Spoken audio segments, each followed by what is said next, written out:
이제 두 번째 시간입니다. 앞 시간에 이어가지고 앞으로 시대는 어떤 시대가 될 것이냐 에 대해 가지고 좀 얘기를 하고 그럼 이 시대에 변화된 시대에 맞춰서 우리는 어떻게 수행 정진을 하면 되겠느냐라는 얘기를 좀 이어가 보도록 하죠. 지금 여기서 보시듯이 이제 우리 세계는 이 7운이라고 하는 8운이라고 하는 이 시대를 벗어났습니다. 이제 거의 이제 이 동양의 역학에서 말하는 이 우리 동쪽이라고 하는 동북방이라고 하는 우리 한국을 대표로 하는 이 시대가 좀 흘러가고 있다. 그럼 전 세계가 이 환경과 에콜로지의 시대에 한번 살았다는 겁니다. 근데 이제 앞으로는 시대라고 하는 건 이렇게 한 시대가 이렇게 지나고 나면 이게 이 시대에 이전에 이미 기운이 나와서 이렇게 교집합되는 시기가 있어요. 그러니까 2024년부터 뭐 변화가 온다고 해도 실제로는요 그 이전부터 변화된 양상들은 오기 시작하는 겁니다. 그래서 이 구운이라고 하는 형태는 리거든요. 리입니다. 리라고 하는 거는 불을 뜻합니다. 불을 뜻해요. 그리고 여러분 남방을 뜻합니다. 남쪽. 우리가 남대문 할 때 숭례문 하는 예를 상징하는 방향이 남쪽이고 불이죠. 이제 불의 시대가 왔다. 구운이 되면 불의 시대가 왔다. 그래서 그 구운의 시대는 지금 말하고 하는 IT 산업이라는 게 벌써 시작됐잖아요. 전기, 전자, 그다음에 컴퓨터, 그렇죠? SNS, 이 4차 산업, 그렇죠? 그럼 불은 가만히 있으면 형체는 없어요. 그러나 이게 일렁거리는데 불은 항상 위로 올라가려고 하는 속성이 있어요. 그래서 항공, 우주, 뭐 드론 이런 것들이 다 이제 이때에 만들어지는 그런 현상들입니다. 그래서 불이기 때문에 불은 밝아요. 지혜가 밝습니다.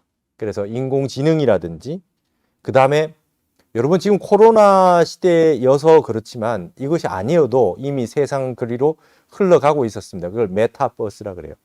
그러니까 메타 유니버스라는 겁니다. 가상의 세계, 초월의 세계가 우리 현실이 되는 세계가 된다는 거죠.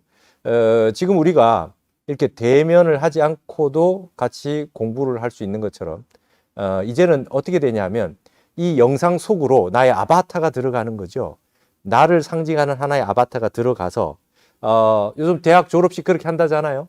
나의 아바타가 들어가서 졸업식에 참가를 해요. 교장 선생님, 총장이 그 아바타가 와서 강의를 합니다. 그 설법을 해요. 같이 그 안에서 있습니다. 그래서 예를 들면 8운에 우리나라가 소남이잖아요. 젊은 청년 정신입니다. 그러니까 BTS 같은 한국의 젊은 청년이 전 세계에 한국어로 노래를 하는데 그걸 따라하는 시대가 됐다.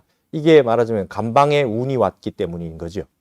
이제 구운이 되면 리라고 하는 불의 세계가 온단 말이죠. 그래서 그것이 더 발전해서 이런 미디어가 훨씬 더 발전하는 시대가 왔다. 온라인의 시대다. 그러면 이 시대는 한마디로 어떤 시대냐? 화엄경이 말하는 사사무예법계가 열린 겁니다. 무의 세계라는 거죠. 자, 이사무예는 공이라고 하는 진리와 이 세상에 있는 유라고 하는 진리가 함께 전혀 장애가 없다라고 하는 게 이사무예예요. 예를 들면 이게 전기가 있다. 그럼 전기가 이렇게 흘러나오는 현상은 사법계잖아요. 일사자 사법계예요. 근데 이것이 이렇게 불이 올 수 있는 거는 여기에 전기라고 하는 이치가 있어서 그래요. 이법계입니다. 근데 그거 전부 다 공을 바탕으로 합니다.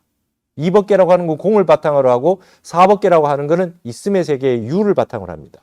그러니까 세상에 있는 모든 철학의 양대면이라고 보면 되지요.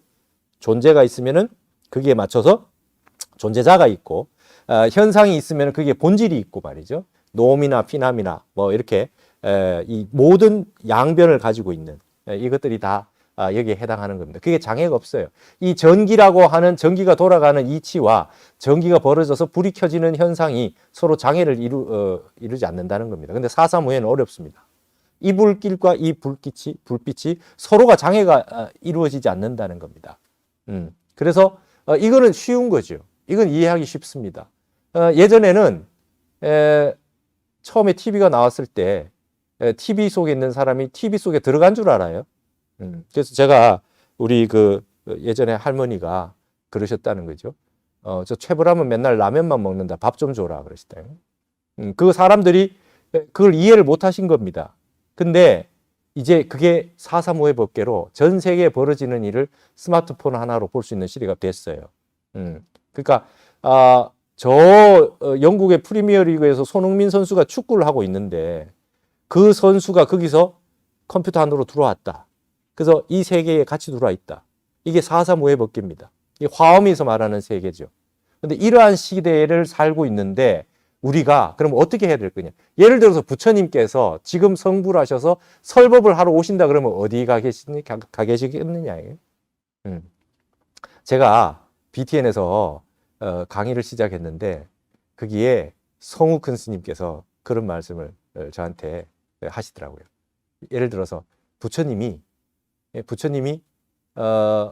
지금 성불하셔서 오셨다. 그러면 녹야원까지 그렇게 멀리 걸어가셔가지고 5비구에게 설법을 하기 위해서 가시겠냐? 아니다. 방송국에 오신다. 방송국에 오셔서 부처님의 법을 전 세계로 펼치지 않겠느냐? 세상이 바뀐 거다는 거예요. 그걸 대표하는 시대가 바로 이 리운이라고 하는 구운입니다. 역학의 세계에서 말하는. 이런 세계에는 어떻게 되느냐? 앞으로 환경의 문제가 더 강력하게 대두가 되면서 불의 세계가 됐어요. 불의 세계가 되면 어떠냐면 이건 밝음의 세계임과 동시에 하나의 양명성, 이중성을 가지고 있어요. 그래서 제가 이제 뭐 많은 강의에서 타너 스님의 미래 예견에 대해서 얘기했지만 땅 속에 지구의 땅 속에 잠재한 불이 생겨났다. 그래서 북극물을 녹이는 세상이 됐다. 그래서 화산 지진이 많이 일어난다. 전 세계가 화산 지진이 많이 일어나고 이 불기운으로 인해서 지구의 온난화가 오고 물이 다 녹는다. 북빙하가 다 녹는다. 그래서 물이 많이 생긴다. 홍수도 많이 나고. 그래서 자연재해가 많이 난다는 거예요. 그러니까 근데 특히 이 리라고 하는 건 불이기 때문에 앞으로 이 불로 인한 많은 문제들이 발생할 수 있다. 지구가 뜨거워졌다는 겁니다. 그러면 어떤 현상이 일어나느냐? 농업이 다시 발전합니다. 식량이 부족해요. 농사가 잘 안 됩니다. 홍수가 나고 불이 너무 많아지면. 그러니까 지금 저 남방에 있었던 그 과일들을 이제 북쪽에서 재배가 가능하다. 우리가 한국이 열대 지역에 있는 아열대처럼 온도가 뜨거워지고 있다. 뭐 이런 것들 말이죠. 전 세계가 기상 이변을 낳고 있잖아요. 그래서 빌 게이츠 책 중에 이런 게 있습니다. 기후 재앙이라 그래요, 그 사람은. 기후 위기라 그러지 않고 디제스터라 그래요. 기후 재앙이라고 표현합니다. 앞으로 우리가 어떻게 이 지구에 살아가게 될 거냐. 그런 얘기를 합니다. 전 지구인의 과제 상황이 여기에 왔다는 겁니다. 지금 이 질병이라든지 그 다음에 지구 전체의 환경의 문제라든지 이런 것들은 부처님 설법에 이미 대방등 대집경이라고 하는 것 속에 말법 시대에 어떤 현상이 일어나는가라고 하는 것에 벌써 기록되어 있어요. 병겁이 온다. 병들이 많이 보도 듣도 못한 병들이 생긴다. 그 다음에 기상이변이 온다. 그 다음에 그 지질에 많은 변화들이 온다. 기후 변화가 온다.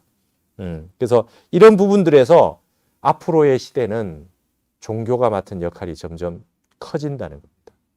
점점 아까 말했듯이 불안, 공포, 초조가 만연한 시기가 된다는 거예요. 여러분, 우리는 이 불이라고 하는 것을 불교에서는 별로 좋게 얘기하지 않습니다. 삼계가 화택이라 그래요. 삼계, 욕계, 색계, 무색계가 불구덩이다 그러잖아요. 모든 감정은 불같이 일어나면 안 됩니다. 차분해야 되지. 근데 앞으로의 시대는, 우리에게 펼쳐진 시대는 이런 4.3 5의 법계가 열린 매스미디어의 광활한 발전과 4차 산업이 발전한다고 해도 우리는 인간의 마음이라고 하는 것은 몸 자체가 자연이기 때문에 자연이라고 하는 현상을 제대로 받아내지 못하면 사람들은 불안한 겁니다. 여름에 문을 닫고 에어컨만 틉니다. 겨울에 문을 닫고 보일러만 뗍니다. 그래서 봄, 여름, 가을, 겨울을 제대로 느끼지 못합니다.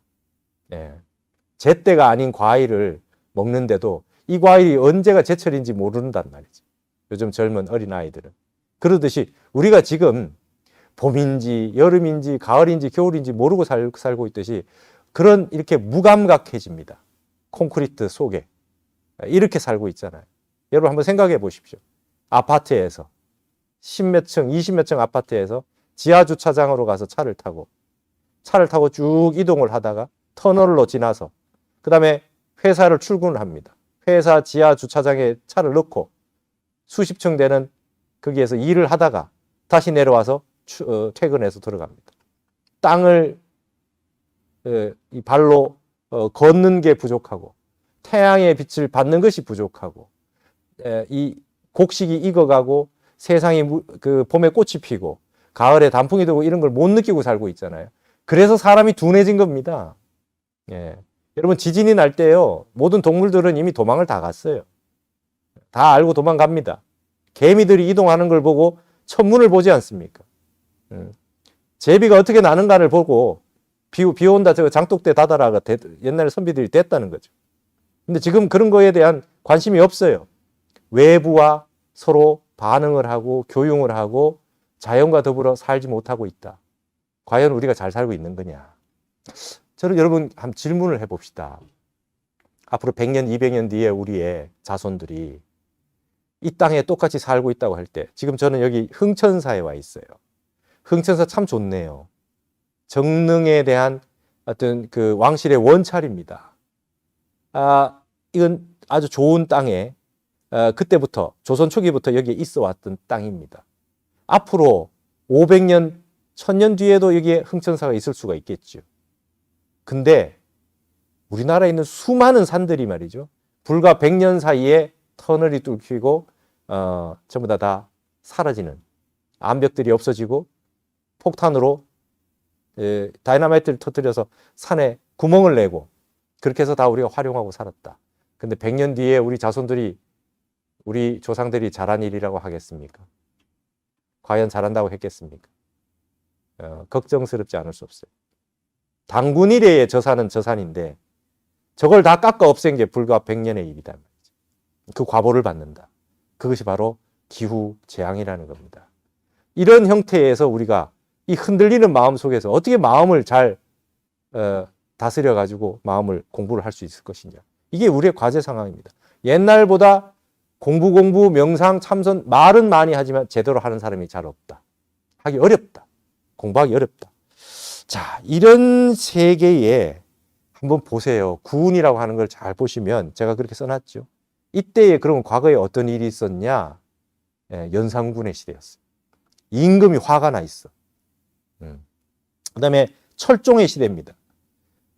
안동김 씨가 세도 정치를 하기 위해서 강화도에 있던 철종을 데려와서 그냥 앉혀놓고 외척의 세도 정치를 한 겁니다. 권력과 이런 부분에 욕망에 눈이 멀어가지고 리더들이 마음대로 했다. 아주 이제 괴로운 시대가 온다 이거지. 근데 이게 이와 같지 않았으면 좋겠습니다. 이 하나의 어떤 그 현공이라고 하는 이 프리즘에 맞지 않았으면 좋겠습니다. 근데 역사적으로 굉장히 역학적으로 많이 맞아왔더라는 거죠. 자, 이렇게 됐을 때 아까 말했던 민봉 군말의 시대가 온다. 타너 스님이 백성이, 국민이 근본이 되고 리더들, 윗사람들이 말이죠, 말석을 차지한다. 가불이 바뀐다. 진정한 그 훌륭한 사람들은 일반 국민들에게 있다. 그래서 이 집단지성이 필요합니다. 우리가 깨어 있어야 돼요. 전 국민들이 참선을 하고 바른 지혜를 갖춰서 이제 이 잘못된 것들을 바로잡아 나가야 된다. 예전에는 위에서부터의 개혁이 가능했으나 이제부터는 아래서의 그 변화와 혁신이 필요하다. 그러기 위해서는 많은 국민들이, 불교계뿐만 아니라 많은 분들이 참선하셔야 됩니다. 참선이라고 하는 것은 아주 무심의 자리로 들어가는 겁니다. 생각 끊어진 자리로, 우리의 근본 자리로 들어가는 겁니다. 그래서 구운이 되면 다시금 예의 시대가 된다는 거죠. 예라고 하는 게 뭡니까? 질서의 시대입니다. 윤리 도덕이라고 하는 거 이제 우리에게 너무 강조하지 마시오 라고 했던 시대가 있었어요. 근데 이제는 너무 심각해지고 있다라고 말하는 사람이 많습니다. 도덕 윤리가 너무 깨지고 있다. 말할 수 없는 범죄들이 치성하고 있다. 자식이 부모를 죽이다니. 말로 할 수 없는 그런 일들이 세상에 벌어지고 있어요. 앞으로 구운이 되면 불이라고 하는 건 화난 거기 때문에 예의 시대입니다. 여러분 이제 숨기려고 해도 숨길 수가 없어요. 범죄를. 그렇지만 범죄는 더 흉악해져 있어요. 분노로. 이 이중성이 있는 시대가 앞으로 맞이하는 시대가 될 것이다. 앞으로 향후 한 20년간은 이 불이 지배하는 시대가 된다. 타너 스님이 그런 말씀하셨어요. 타너 스님이 1983년에 입적하셨습니다. 근데 1984년이 갑자년이에요. 1984년 갑자년부터 2044년 갑자년까지의 60년이 이 지구에 엄청난 변화가 올 것이다 그랬어요. 이게 구운까지죠. 이제 남은 우리에게 찾아오는 간운이라고 하는 8운이 지나서 9운이 되면 불의 시대가 옵니다. 지금보다 훨씬 정신질환자가 많아집니다. 그 다음에 욕망이 있는 사람은 멈추지 않을 겁니다. 이제 이러한 시대에 우리가 어떻게 지구 환경과 이 기후에 대한 어떤 것들을 대비해서 살 수 있느냐. 방법은 한 가지밖에 없습니다. 우리는 좀 잘 먹고 살아보자. 가난으로서부터 좀 벗어나자. 라고 했던 시대였는데 정신만 강조하다가 윤리만 강조하다가 나라가 가난해졌다라고 반성해서 실학이라는 게 나오고 산업화가 나오고 산업혁명이 생기고 이렇게 살아왔습니다. 이제는 바뀔 거라고 봅니다. 물질에서 다시 정신으로 다시 패러다임 시프트가 일어난다. 다시 역사의 바퀴가 재전환됩니다. 물질을 숭상하던 것에서 다시 정신을 숭상하는 곳으로 갈 수밖에 없습니다. 왜냐? 물질이 아무리 많아 본들 흘러내리는 이 화산에 견딜 수가 있습니까? 땅에 싱크홀이 생기는데 너무 땅속에 우리가 구멍을 많이 파지 않았습니까? 가만히는 땅이 막 꺼집니다. 지하철을 수도 없이 많이 했죠. 자, 그걸 앞으로 몇백 년, 몇천 년 뒤까지 이 자손에게 물려줘야 되는데 앞으로 이제 우리가 어떻게 이 국토를 세팅해서 어떻게 살 거냐. 이런 모든 반성이 앞으로 일어나게 됩니다. 자, 이때 정말 바르게 얘기할 수 있는 그런 세상에 누가 있습니까? 바로 우리 불교계가 이 일을 할 수 있다는 거죠. 늘 자연과 상생하고 살생을 하지 않고 있는 그대로의 천륜고찰을 유지하고 지키려고 했던 이 정신, 그 다음에 물질이 아니라 정신을 숭상하는 정신, 그런 쪽으로 나아가야 된다. 여러분 이런 거 아십니까? 빈자의 집안에서 현자가 나요. 가난한 집안에서 지혜로운 현인들이 지혜로운 사람이 나옵니다. 여러분 집은 큰 게 안 좋습니다. 제일 좋은 집은요 임다가소라 그래요. 사람은 바글바글 그리는데 집은 작은 거. 거기서 인물이 난대요. 이게 우리 전통적인 동양학의 가르침입니다. 아우 내 방 하나 가져봤으면 좋겠다. 형 동생이 언니 동생이 막 자매간에 막 방에서 여러 명이서 살면서 내 방 한번 가져봤으면 좋겠다. 거기에서 아주 발심을 해서 원력을 세워가지고 열심히 살게 되는 겁니다. 그래서 내 집 하나 갖게 되는 거고요. 근데 집은 굉장히 넓은데 혼자 살아요. 의욕이 안 생깁니다. 이거 좋은 거 아니라 그래요. 빈자의 집안에서 현자가 나요. 가난한 집안에서 인물이 납니다. 근데 현자의 집안에서 부자가 나요. 지혜로운 사람이 세상을 보고 먼저 앞서 나가기 때문에 이제 부자가 돼요. 그래서 창업주들은 고생했던 사람인데 자신이 아주 그 역경을 딛고 성공을 하는 사람들이 창업주가 되죠. 근데 여러분 아이러니한 것은 그거를 부자 욕할 필요도 없고 질투할 필요도 없어요. 부자의 집안에서 탕자가 나옵니다. 부자의 집안에서 방탕한 애가 나와요. 쉽게 외국에 유학 보내놨더니 마약하고 돌아옵니다. 잘 사는 집 리더의 자식들 중에 부모보다 잘 살고 부모보다 똑똑한 사람이 안 나옵니다.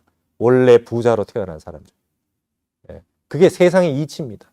탕자의 집안에서 다시 빈자가 나와요. 방탕한 사람이 돈을 다 까먹고 다시 가난해집니다. 이게 돌고 도는 것입니다. 자, 지금 우리는 너무 부유합니다.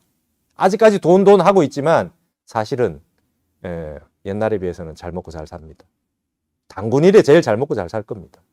근데 단군일에 가장 싸움이 많습니다. 한번 생각을 해보십시오.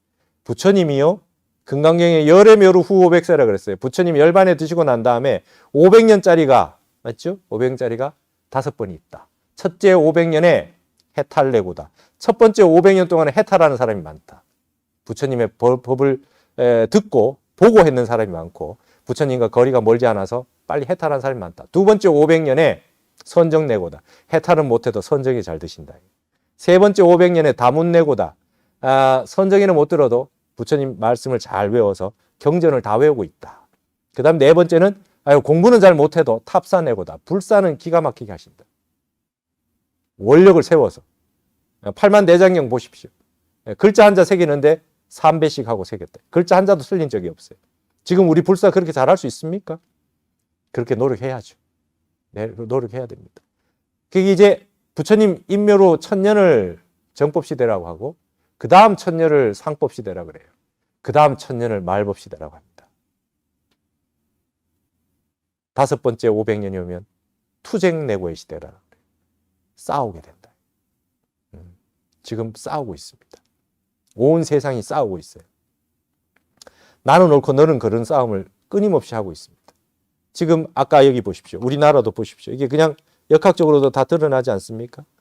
자, 이게 유군이라고 하는 거는 산업화 시대입니다. 리더들이 주도해 나가는 시대예요. 칠운이라고 하는 거는 민주화의 시대입니다. 이제 서민들이 스스로 발전해 나가는 시대입니다. 근데 이게 나만 오르면 안 되잖아요. 유군에 발전시켰던 사람과 7운에 발전시켰던 사람이 8운에는 화합을 해서 자연으로 돌아갔어야 했습니다. 우리 본연으로. 근데 여러분 우리 아직도 싸우고 있어요. 이제 9운이 되고 있어요. 9운이 불의 시대로 맞아 있어요. 분노의 시대가 왔는데 아직도 싸우고 있다. 여러분 제가 한번 이런 데 종사하는 분 있으면 한번 아이디어를 좀 드리고 싶습니다. 우리 전 국민에게 여론조사를 한번 했으면 좋겠어요. 조선시대 때 동인과 서인이 싸웠어요. 당파가. 그게 갈라져서 서인은 노론과 소론이 됐고 그 다음에 동인은 남인과 북인이 됐어요. 그걸 사색당파라 그래요. 그래가지고 언제까지 왔느냐. 사화 당쟁을 거치면서 조선이 망할 때까지 갔죠. 그래가지고 어느 파에서는 친일을 하고 갑신정명 같은 거는 일본을 등에 지고 한 거 아닙니까? 그 다음에 아관 파천 그런 건 뭡니까? 친러 아닙니까? 러시아 공사관으로 갔어요. 친청이 있어요. 친청, 청나라에 친미가 있죠. 서재필 같은 분들은 미국 가셨잖아요. 자, 다 좋아요. 근데 우리가 화합이 안 됐어요. 화합을 못했습니다. 상대편에 이득을 줄 바에 차라리 외국에 준다 했어요. 자, 여론조사 한번 해보십시오. 어떻게 됩니까? 자, 여러분은 노론, 소론, 남인, 북인 가운데 누구를 지지합니까? 라고 해서 지지하는 걸 한번 보십시오. 지지하지 않는다가 7, 8할 될 겁니다. 7, 8할. 아무도 지지하지 않는다고. 근데 지금 우리나라에 벌어지고 있는 일을 100년 뒤에 후손들에게 여론조사를 해보십시오. 좌파, 우파, 보수, 진보, 호남, 영남. 그러니까 그게 친박, 비박, 친문, 비문, 똑같지 않아요? 저는 이런 얘기 하는 걸 본 적이 없어요. 제가 처음 한 겁니다. 100년 뒤에, 200년 뒤에, 지금 여러분이 보고 있는 여러분들의 증손자, 고손자를 현손이라 그래요. 그 사람들에게 여론조사를 해보십시오. 뭐라고 얘기할 건가?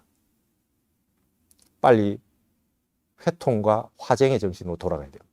구운에 가장 필요한 것은 원효의 화쟁 정신입니다. 우리 불교에 그 해답이 있어요. 서로가 서로를 존중해야 됩니다.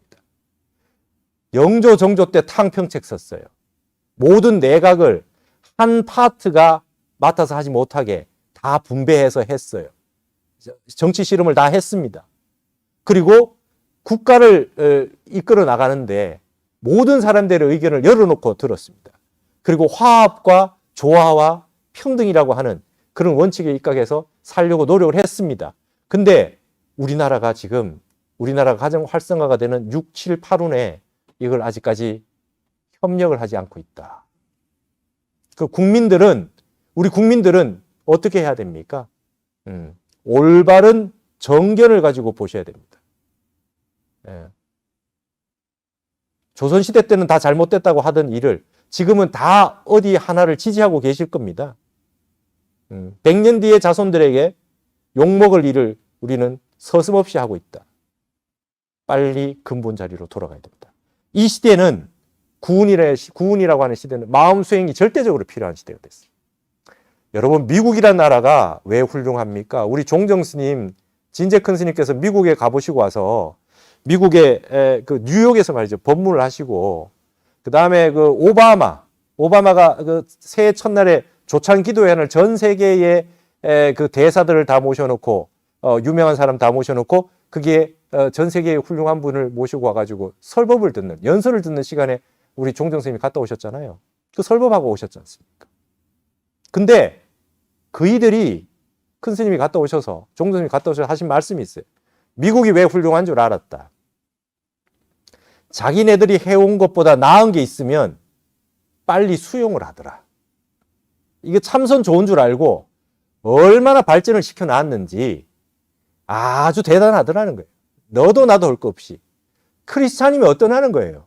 크리스찬이 참선하는데 무슨 문제가 있냐는 거예요. 종교하고 무슨 상관이 있냐 이거예요.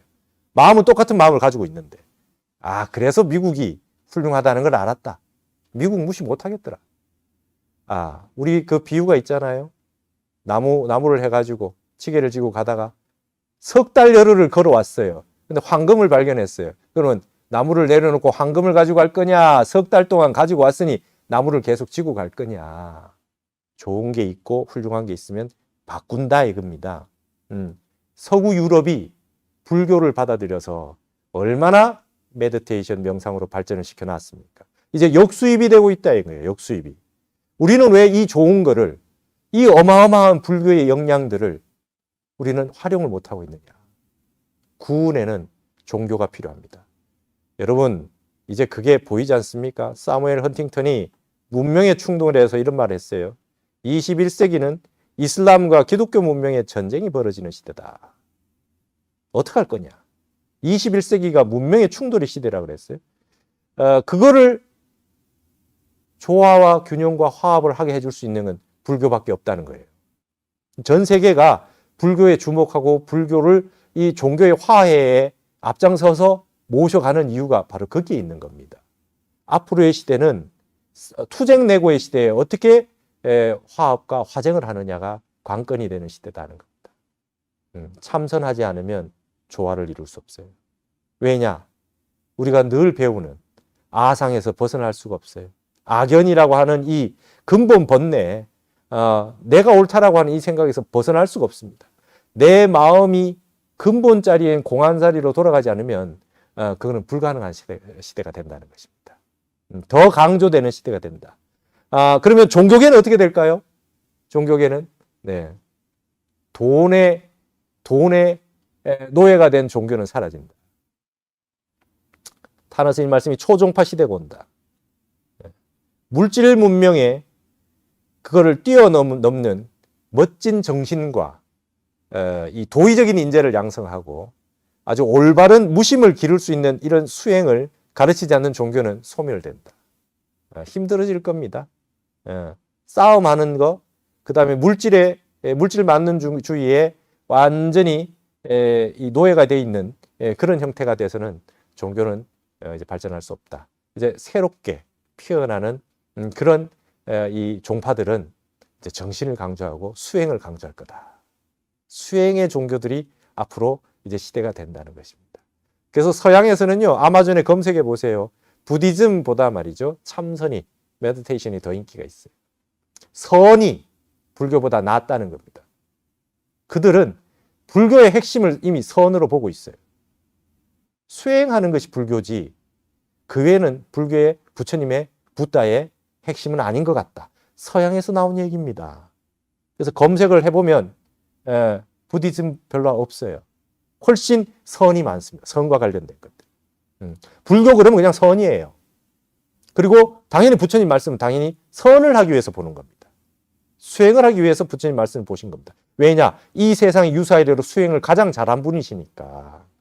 앞으로 불법은 그렇게 해서 흥하게 되겠다. 그래서 앞으로는 이 이 2044년 갑자년이 올 때까지는 세상은 분노의 시대, 불의 시대, 화택의 시대, 그다음에 또 그와 더불어 광명의 시대, 빛의 시대, 이런 시대가 된다. 그리고 눈에 보이지 않는 것을 볼 수 있는 세대가 된다.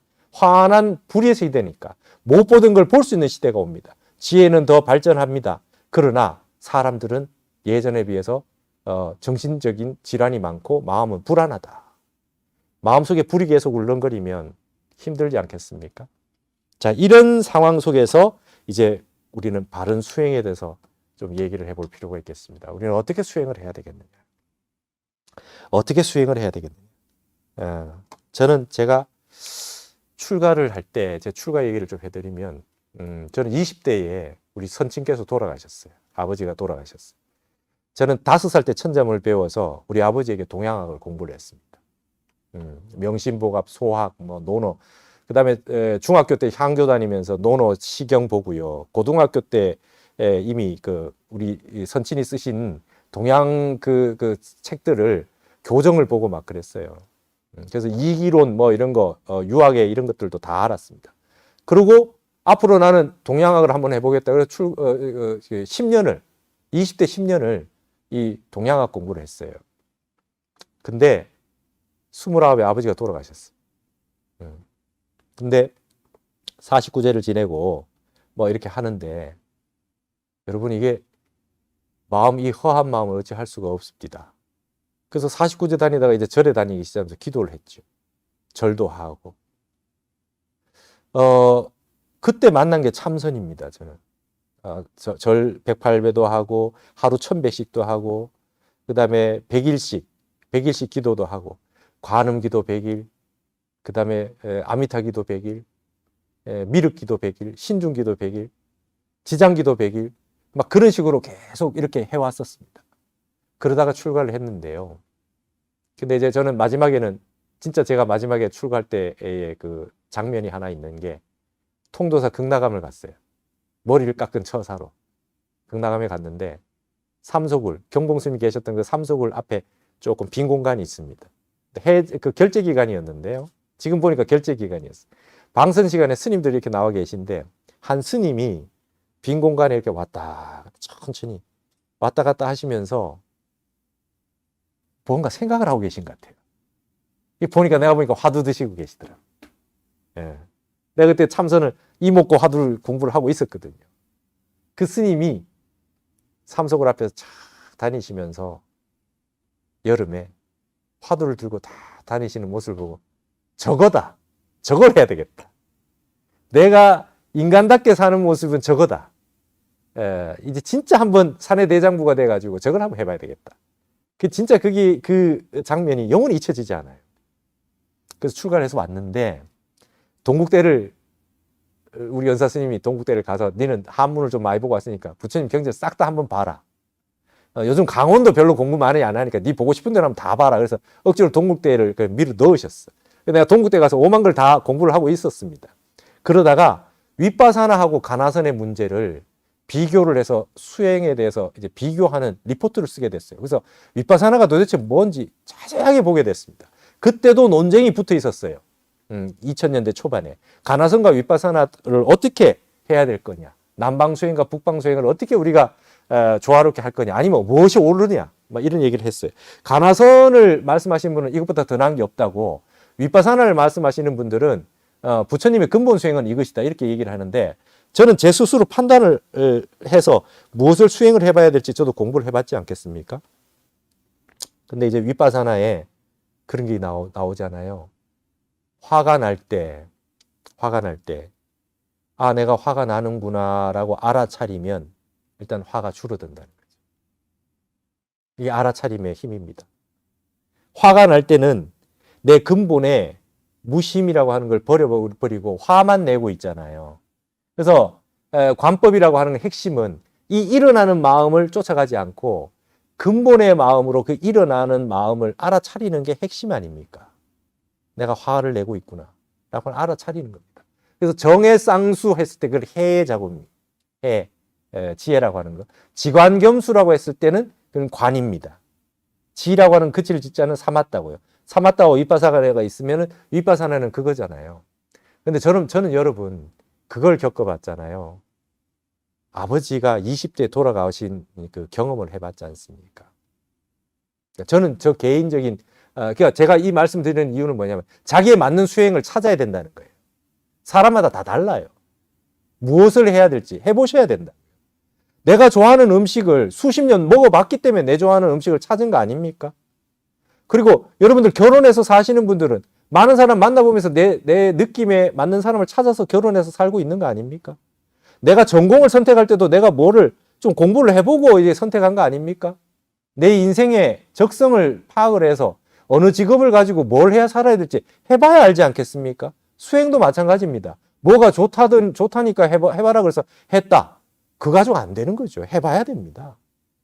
저는 그때 판단을 한 거죠. 위파사나가 하고 싶은데 위파사나 해볼까? 근데 화가 난다고 생각을 하는 걸 화가 난다는 알아차리면 화가 없어진다는 말에 의문을 품었어요. 이게 지금 생각하면 제가 좀 잘못한 건데 그때는 저는 이렇게 했어요. 아버지가 돌아가서 슬픈데 내가 슬퍼하고 있구나라고 암만 해도 슬픔이 없어지지 않는데 이거 가지고 되겠나? 그 슬퍼하는 마음을 완벽하게 이겨낼 수 있는 뭔가 다른 힘 있는 어떤 공부가 필요하지 않겠나? 저는 이런 생각을 한 거죠. 그러니까 연불했던 기억이 나죠. 화두 들었던 기억이 나죠. 여러분, 연불이라는 게 뭡니까? 내가 화가 난다고 했을 때 화가 나고 있다라고 하는 건 당연히 알아차려야 연불을 할 수 있죠. 화만 내고 있으면 연불을 못 하잖아요. 나무아미타불 관세음보살이 안 되지 않습니까? 화가 나고 있을 때 빨리 내가 화가 난다는 걸 알아차려야만 나무아미타불을 할 수 있거든요. 거기 이미 알아차림이 들어있어요. 정해가 쌍수입니다. 예. 그리고 윗바사나도 마찬가지입니다. 윗바사나도 내가 화가 나고 있구나라고 하는 걸 알아차리는 걸 한 번만 해가지고는 안 되잖아요. 화가 또 나는데. 끊임없이 알아차림을 지속해서 나가야 되잖아요. 예? 지속해서 나간다는 건 사맞다잖아요. 선정이 필요한 거 아닙니까? 같이 해 나가야 됩니다. 근데 사람에 따라서는 알아차리는 걸 더 잘하는 사람이 있고 일어난 생각을 무시하고 한 생각만 몰고 그냥 나가버리는 걸 잘하는 사람이 있어요. 그러니까 자기가 선택을 해야 됩니다. 내가 뭘 잘하는 건지. 옛날에 우리 할머니들은 뭘 선택하셨습니까? 예. 할아버지가 술을 드시고 오셔가지고 막 그냥 난리를 치고 있으면 뭐라고 한마디 하려고 화가 났다가도 관세음보살 하셨다고. 일어나는 마음을 벗을 삼지 않고 일어나는 마음과 벗을 삼지 않고 딴 거를 하신 거예요. 연부를 하거나 화두를 들거나 딴 거를 하셨다고요. 그거를 관하고 있어가지고는 이길 자신이 없는 사람들은 그냥 화두나 연부를 하셔야 된다. 그러나 사람에 따라서는 굉장히 지적인 분들이 있어요. 분석을 잘하고 그 다음에 대충 얘기하는 것보다 정밀하게 얘기하는 걸 좋아하는 분들이 있어요. 그분들은 윗바사나가 맞을 수 있죠. 그러나 강력한 것들이 오면, 강력한 마음의 현상들이 오면 화두 참선이나 연불이나 윗바사나 다 똑같습니다. 깊게 하지 않고서는 일어난 감정에 다 지게 될 수밖에 없어요. 여러분, 부모가 먼저 죽은 자식을 고아라고 해요. 그 다음에 부인이 먼저 세상을 뜬 사람을 호랩이라 해요. 그 다음에 남편이 먼저 죽은 사람을 과부라 그래요.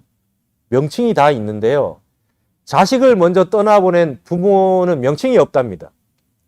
그 슬픔을 말로 표현할 수 없대요. 그러면 내가 자식이 먼저 죽었는데 내가 지금 슬퍼하고 있구나라고 하는 것을 알아차린다고 해서 슬픔이 없어집니까? 그러려면 윗바사나가 알아차림 정도만을 가지고는 안 되고 그걸 바탕으로 하지만 깊고 깊은 선정이 필요합니다. 강력한 힘이 필요해요. 그래서 우리 북방불교에서 제일 잘 쓰는 말이 용맹정진이에요. 용맹정진. 일어났다 사라지는 마음은 내 마음이 아니다. 무심으로 끝까지 그냥 간다. 여러분 차를 타고 가는데 윗바사나는 바깥에 있는 현상들을 봅니다. 보고 일어나는 마음이 생겨요.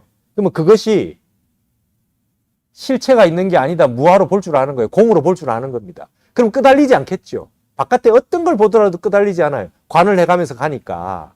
그러면서 보더라도 속지 않고 가는 걸 하는 게 이제 윗바사나입니다. 제대로 관해서 가야 되겠죠. 근데 그거를 한 번만 하고 말아서는 안 되잖아요. 부산에서 광주에서 서울 갈 때까지 끝까지 그렇게 하지 않아야 바깥 경계에 끄달리지 않죠. 안 그러면 성주에 가서 그냥 참외밭에서 참외 보고 앉아서 놀고 있고, 이제 천안에 가서 호두과자 먹고 놀고 있잖아요. 그게 끄달리면. 그게 실체가 아니라고 하는 거를 알고 끝까지 가야 되겠죠. 근데 관하면서 가는 방법이 있다면 이 사마타 수행은요, 커튼 치는 겁니다. 커튼. 나는 안 본다. 일어났다 사라지는 마음은 나는 개의치 않겠다. 희로애락의 마음은 내 본래 마음이 아니다. 그냥 딱 정해놓고 그냥 윗바사나라고 하는 것이 그냥 바탕에 깔려서 어떤 게 오더라도 나는 그 관여하지 않겠다. 해놓고 그냥 내가 일념으로 지속하는 한 생각만 지속해 가는 겁니다. 화두 한 생각 내지 연불 하나로 지속해 가는 거죠. 그래서 어디까지 가야 되느냐? 잠이 푹 들었을 때도 그냥 연불을 하고 있어야 된다.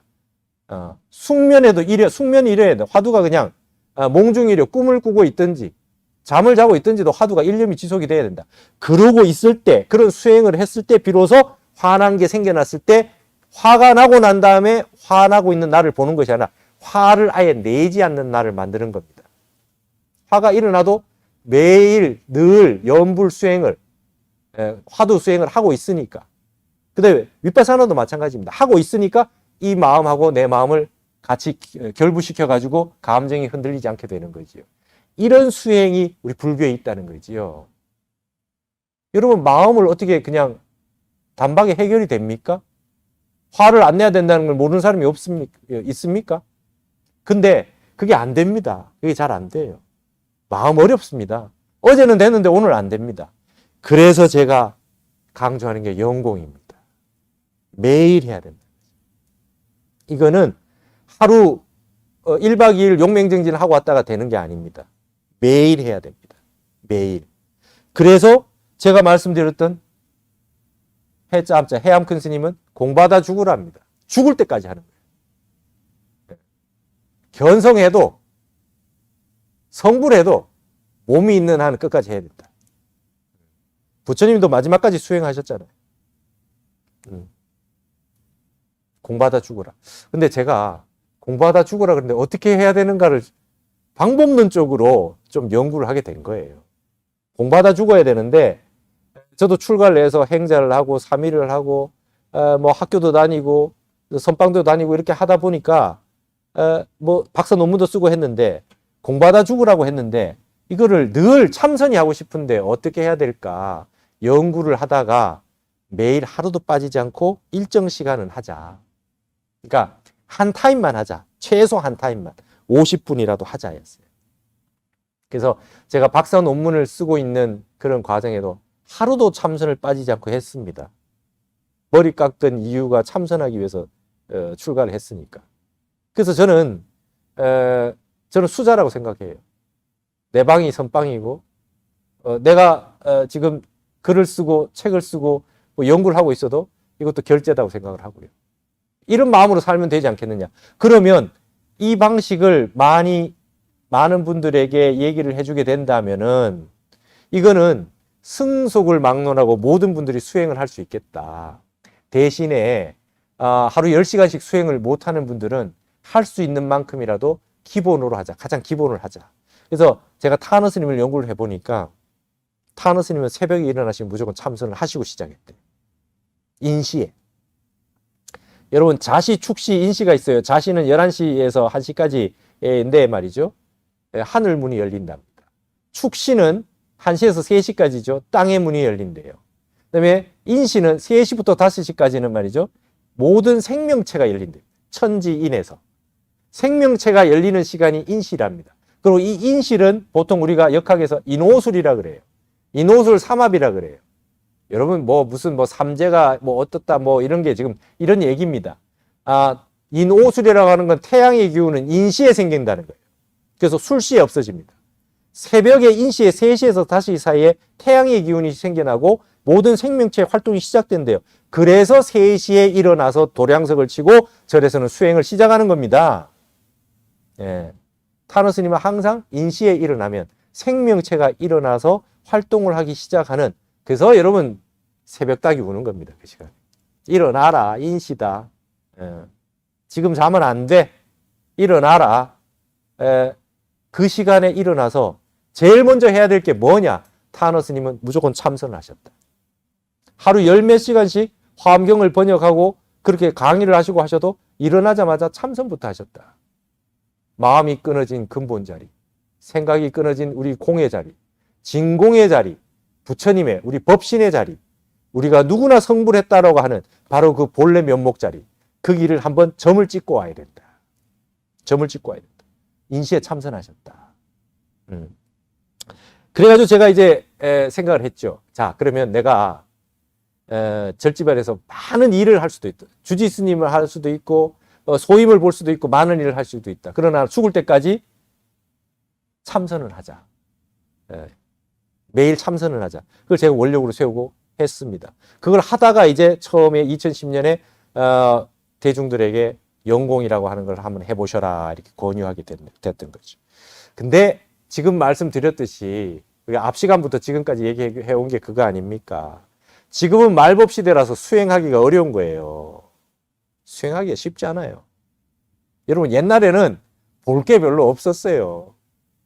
그러니까 다 스마트폰 보고 있는데 언제 참선을 합니까? 공부할 여건으로 보면 지금은 공부하기 어려워요. 공부 안 돼요. 아는 게 너무 많아요. 그리고 아는 사람이 너무 많고 세상에 너무 정보가 너무 많아요. 마음을 비워지지가 않아요. 마음이. 내 마음을 비워야 한 생각도 없어야 되는데 늘 아까 보고 듣고 했던 게 떠올라요. 공부가 제대로 안 돼요. 말법시대 공부하기 어렵습니다. 그러니까 공부법이 잘못된 게 아닙니다. 가나선, 화두참선, 부처님 당시에는 안 했으니까 잘못됐다고요? 천만의 말씀입니다. 타너 스님이 뭐라고 말씀하셨냐? 부처님 당시에는 근기가 수승하고 부처님 곁에 있는데 공부가 얼마나 잘 됐겠냐. 부처님 법문 듣고 그냥 바로 깨친다. 책도 안 보고 참선도 안 해도 법문 듣는 순간 그 자리에서 깨치지 않냐. 그런데 세월이 흘러가면서 성인과의 거리가 멀어지면서 점점 우리에게 번뇌망상이 많이 생겼어요. 지금 말법 시대는 더 심해요. 이제 지구 반대편에 있는 내용까지 사사들이 다 알아요. 뉴스를. 무언 공부가 됩니까? 그러니 그러다가 중국의 당나라 때 이후로도 공부가 잘 안 되기 시작했던 모양이에요. 그래서 대종고 스님이 나와서 화두 참선하라는 것을 방법으로 만들어냈다는 거죠. 부처님 당시에는 하지 않았지만 부처님도 방법은 똑같았어요. 근본적인 의심을 한 거죠. 사람이 나고 죽고 병드는데 왜 그런가? 나는 왕자로 태어났는데 내가 죽으면 어떻게 되는가? 근본적인 의심을 하기 시작했기 때문에 가나선의 방식과 결론은 같은 것이다. 근데 이걸 왜 만들었느냐? 부처님 당시에 호흡만 하셔도 됐는데 호흡법만 하셔도 선정이 그렇게 잘 되셨는데 지금은 호흡법 해서 잘 안 된다 이거예요. 호흡이 길지 못해요. 그러니 옛날 사람들보다 도 닦는 게 힘드니 새로운 방법을 찾아낸 게 가나선이다. 타너 스님 말씀으로는 바이러스가 센 게 나와서 백신이 강한 게 나왔답니다. 번뇌가 세지니까 수행법도 딴 게 나온 거예요. 자, 21세기에 지금 어떤 수행법을 들이댈 수 있을까요? 하나 만들어냈으면 좋겠습니다. 인터넷 많이 보고 스마트 중독에 돼 있는 사람들을 참선을 곧장 바로 시킬 수 있는 방법이 나왔으면 좋겠어요. 그게 아직까지 없기 때문에 우리가 옛날 하던 거를 하고 있는 겁니다. 그래서 현실적으로 잘 안 될 수도 있어요. 그래서 화두 삼매 들기가 어려운지 모릅니다. 여러분 윗바사나를 그렇게 많이 하는데 윗바사나로 최고 도인 돼서 부처님 됐다는 분 구경을 좀 시켜주십시오. 수행은 많이 하고 있지만 옛날보다 도인들은 적다. 그거는 시대가 그렇고 환경이 그렇다. 마음이 옛날만 못하다 이 말입니다. 그래서 제가 여기 보시면 김제 모악산 도통사라는 데 갔는데 예전에 거기에 한 스님을 뵀어요. 성통 스님이란 분이. 101세로 돌아가셨어요. 얼마 전에. 근데 그분을 처음 뵀는데 이 도통대였습니다 원래. 도통사라는 곳에 모악산에서 이분이 이제 김제 금산사는 말이죠. 모악산 금산사는 미륵이 오신다는 데 아닙니까? 이분 50여 년 전에 거기에 들어와서 이제 미륵을 기다리신다고 거기 들어가서 안 나오신 분. 50여 년을 동구불출했다. 그리고 솔잎 먹고 생식만 하고 사셨어요. 이빨이 말이죠. 약간 녹색이 나와요. 그리고 해제철이 되면은 집이 두 채가 있는데 위채 아래채가 있어요. 위채에서 밖에 나와서 아래채에 계시면 해제고 결제기간은 그 집에서 들어가서 안 나와요. 무문관이에요. 평생 그렇게 사셨어요. 근데 제가 그분하고 인연이 돼가지고 그 스님께 가서 제가 여쭤봤어요. 저도 이제 공부법이 어떻게 해야 될 건가. 막 큰 스님만 뵈면 그런 거 여쭤보러 다니지 않았겠어요? 우리 제가 지금 종정 스님 있는 진재 스님 계신데 선방에서도 결제도 나고 그렇죠. 큰 스님이랑 큰 스님 다 찾아뵙고 싶어 했겠죠. 근데 그 성통 스님 같은 가서 어떻게 하면 공부를 잘할 수 있겠습니까? 그러니까 그 스님 하신 말씀이 비독난성이니라 그래요. 비독난성. 독하지 않으면 이루기 어렵대요. 공부는 독하지 않으면 이루기 어렵대. 여러분 제가 이거를 다 찾아봤어요. 딴 데 있는 말이 없어요. 이런 말이 없어요. 그분이 하시는 말씀입니다. 비독난성입니다. 독하지 않으면 공부를 이루기 어렵다. 근데 나중에 제가 제 아는 스님을 한번 소개를 해드려가지고 그 스님을 찾아가서 여쭤봤대요. 스님 공부 어떻게 하면 되겠습니까? 그 스님한테는 요즘 세상에 무슨 공부를 해? 그러더래요. 내 몸 하나 건사해서 세상이 엄청나게 변화되는 세상에 내 몸 하나 건사하기도 어려울걸? 공부하기 어려워. 이러시더랍니다. 그 두 말을 합쳐보세요. 이 세상에 공부하기 어렵습니다. 독하지 않으면 어려워요. 아주 결단심이 있어야 됩니다. 대발심이 있어야 돼요. 쉽지 않아요. 자, 그 다음에 나홍선사가 말이죠. 나홍선사가 토굴가에서 이런 말씀했어요. 무슨 일이 세간에 최귀한 거, 무슨 일이 이 세상에 가장 귀하냐. 스스로 질문을 던졌습니다. 당연히 수행이, 마음 닦는 게 세상에서 가장 귀한 거겠지요. 여러분 죽어서 갈 때 우리 선효에 나오지 않아요?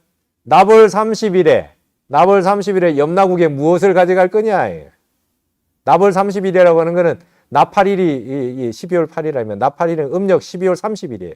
음력 12월 30일이 사람 죽는 걸 상징합니다. 그 다음에 달력이 없잖아요.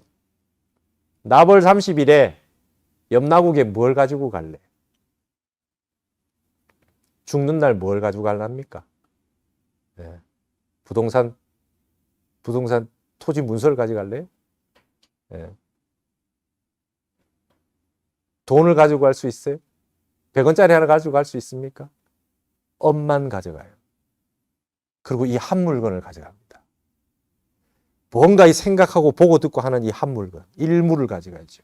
성가기감에 유일무로차니 종본이래로 소소영영하여. 여기에 한 물건이 있는데 근본으로 쫓아서 밝고 신령스럽고 게 뭔가 하나 있어. 근데 이거는 부중생 부중일명을 하고 일찍이 생한 적도 없고 멸한 적도 없고 명부득 상부득이라 이름 붙일 수도 없고 모양 붙일 수도 없어. 근데 온갖 걸 다 한다 이게. 이게 일물이라 그래요. 마음이라고 붙여도 틀렸답니다.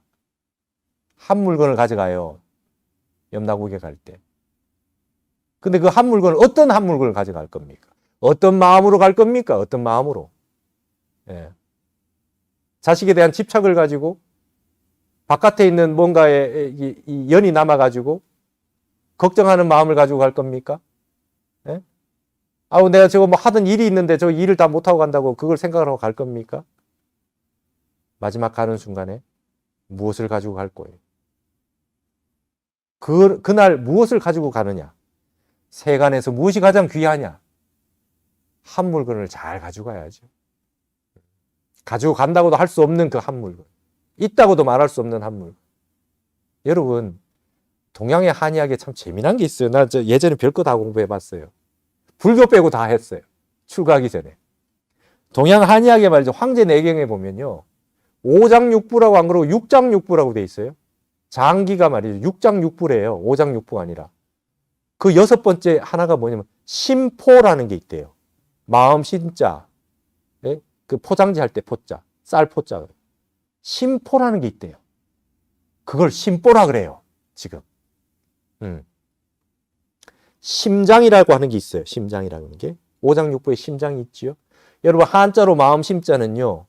전서체를 보면 실제로 그 자심실, 자심방, 우심실, 우심방을 그려놓은 거예요. 옛날에 한자를 만들 때 심장을 해부를 해봤던 모양이에요. 상형자입니다. 마음 심자가 심장의 모양을 그린 거예요. 이심방, 이심실이 있어요. 그게 심장이에요. 실제로 여기는 심장. 근데 그 마음심으로 썼을 때는 심포예요. 심장을 뭔가 둘러싸고, 쌀 포자입니다. 포장지 할 때 포자예요. 포장지 할 때 포자입니다.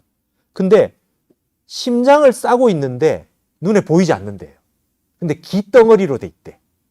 기맥으로 돼 있고 보이지 않는데 심장을 싸고 있는 어떤 건데 굉장히 특별한 거라는 거죠. 여러분, 동양학의 이 한의학에서는 말이죠, 뇌가 없어요. 오장육부에.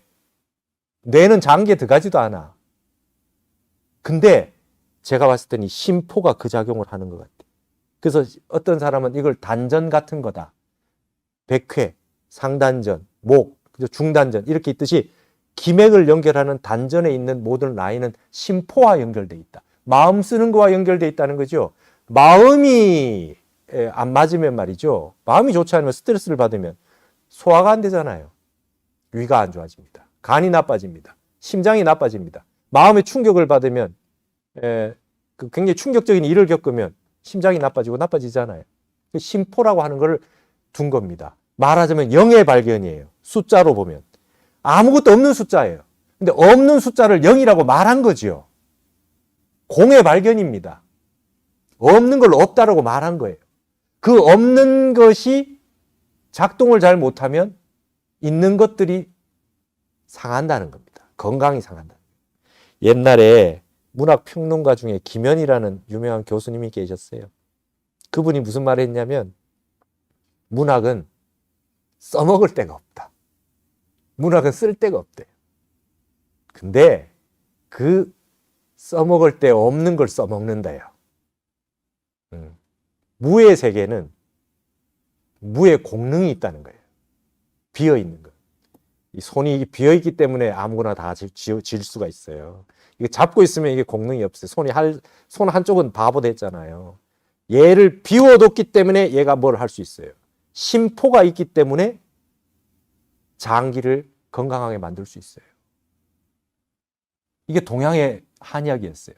근데 어느 날 갑자기 서양의학에서는요, 이런 거 인정하지 않던 서양의학에서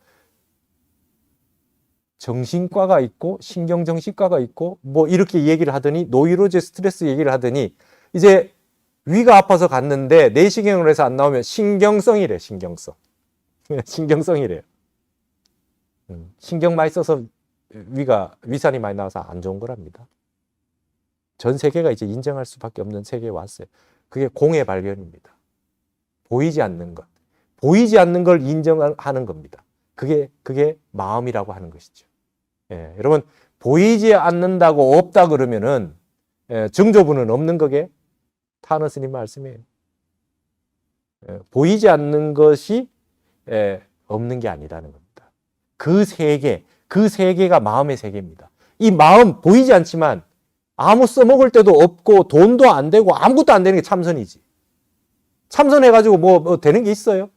그러나 그렇지 않습니다. 보이지 않는 마음을 닦는 것이 우주의 모든 일을 못하는 일이 없어요. 무소불입니다. 마음을 닦아서 무심을 증득하면 못할 일이 없다는 것이죠. 그래서 이 공부하기 힘든 세상에 제가 생각했을 때 옛날처럼 소녀의 우리 스님 말씀처럼 3일 7일 정진해서 성불 못하면 내가 이 발설지옥에 떨어진다 그랬어요. 근데 정말 3일 7일 만에 공부해서 견성하신 분들 있거든요. 근데 지금 우리가 말법시대란 말이죠. 그래서 그거를 얘기하는 것보다는 오히려 그 말도 맞지만 죽는 날까지 하루도 빠지지 않고 정진을 하자는 겁니다. 정진을 하다가 죽는 날 아침에 깨끗하게 씻고 내 공부 마치고 가서 그 다음에 염라국에 가자는 거죠. 그러면 49제 기간에 여러분 뭐 합니까? 49제 기간에도 저는 화두 들고 있을 겁니다. 중류의 세계에서. 또 태어날 때요? 태어날 때도 화두 들고 태어나는 거죠. 뭐 할 일이 뭐 있어요? 마음 가지고 할 일은 그거밖에 없어요. 노는 일에 입에 염불하고 멍청하게 있을 생각에 화두 드는 거지. 윗바사나 하실 분은 윗바사나 하시고. 이게 얼마나 위대한 공부인가. 그래서 하루도 빠지지 않는 수행을 해야 되겠다라고 하는 것이 제가 늘 주장을 했던 것이고, 이렇게 얘기를 해서 연공이라는 걸 하게 되면 제가 모셨던 큰 스님인 우리 해암 스님이 말씀하시는 공부하다 죽어라라고 하는 말씀, 타너 스님이 아침에 일어나시면 늘 참선부터 하셨다는 말씀, 그리고 이건 독하지 않으면 이루기 어렵다는 거. 마음이라고 하는 거는 말이죠, 이게 요상해요. 어제 공부 잘 되다 오늘 안 됩니다. 어제는 잘 참았는데 오늘 안 참아요. 못 참아요. 그렇기 때문에 용맹정진으로 매일매일 하지 않으면, 하루도 안 빠지고 하지 않으면 내 마음을 내가 믿을 수가 없어요. 이게 요물입니다. 이게 이길 수가 없어요. 쉽지 않습니다.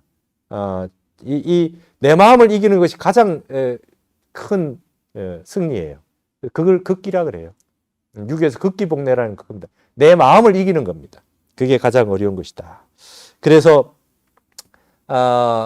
이 두 번째 시간에는 여기까지 말씀을 드리고, 이제 다음 세 번째 시간에는 연공을 어떻게 할 거냐, 그 다음에 제가 하고 있는 가나선 화두 참선은 어떻게 하는 거냐, 이걸 가지고 얘기를 조금 해보고, 거기에 관련해서 이제 질의응답을 조금 받는 시간을 이렇게 하도록 하겠습니다.